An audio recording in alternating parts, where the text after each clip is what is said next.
Note 27, 15h46, 31 décembre 2018.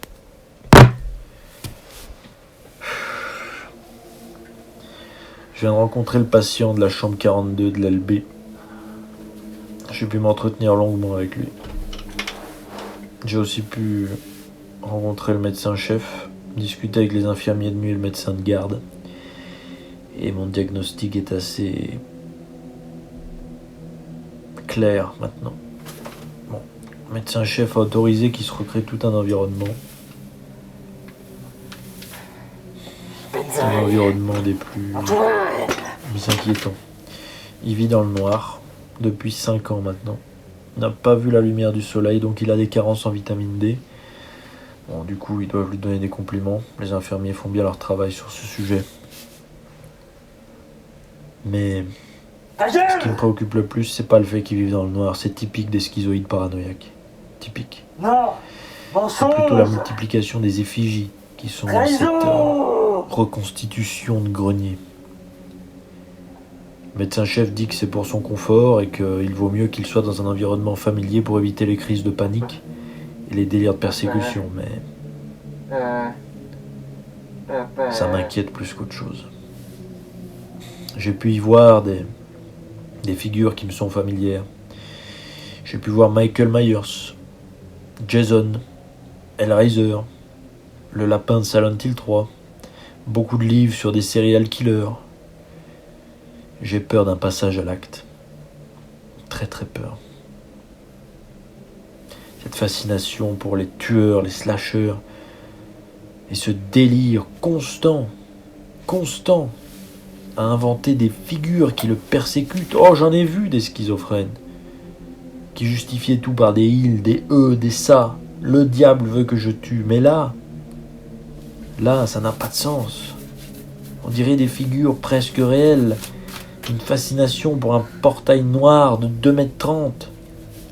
Un individu, Antoine, je ne sais plus quoi, qu'il aurait mis ici. Le portail. Avec un milieu de je ne sais quoi, qui aurait corrompu le juge des libertés, qui a demandé le placement de ce patient de la chambre 42.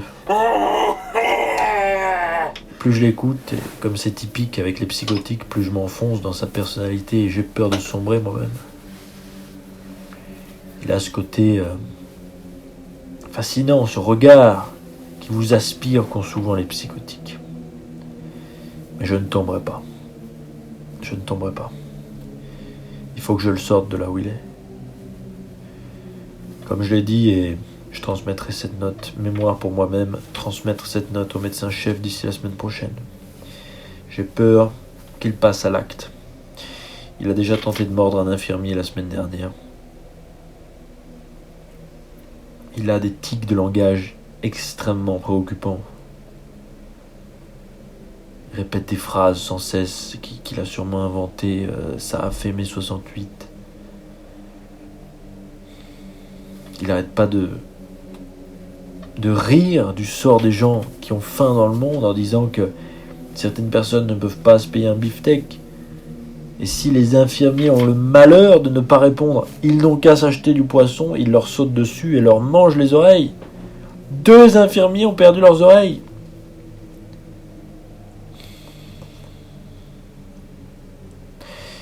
Je propose pour le médecin-chef qu'on l'enlève de cette chambre qui ne fait que le conforter dans ses délires. Et j'ai aussi besoin de développer une autre piste qui est très importante. Comme la plupart des schizoïdes, il y a ce besoin d'exister à travers un masque. Et lorsque le médecin de l'hôpital Velpo l'avait obligé à retirer ce masque en 2014, ça a fait un processus traumatique extrêmement préoccupant. Et aujourd'hui, cet individu, ce patient 42, se cherche une nouvelle personnalité. Et pour cela, il est prêt à tuer. J'en suis sûr. Le temps joue contre nous concernant le patient 42, mais malheureusement, personne ne me croira. Il a séduit la plupart des infirmiers. Il les a séduits parce que ils portent des t-shirts un peu sympas. Je pense que je serai seul. Mais s'il faut l'arrêter, je l'arrêterai. C'est pour ça que j'ai infiltré son délire, ses vidéos. Je me fais passer pour un mania du pétrole sur ses émissions et j'essaye de me rapprocher de lui. Ça a l'air de marcher jusqu'à maintenant, mais je pense qu'il a commencé à sentir le truc. La dernière fois, il m'a donné rendez-vous dans un terrain vague à 3h30 du matin. Je pense qu'il se doute de quelque chose. Et je crains aujourd'hui pour ma sécurité. Il n'a pas reconnu ma voix tout à l'heure lors de l'entretien puisque je portais un masque qui modifiait ma voix.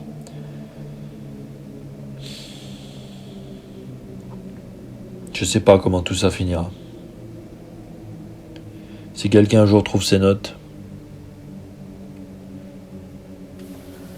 c'est que j'ai été kidnappé par le patient 42 et qu'il a mis la main sur mon Walkman.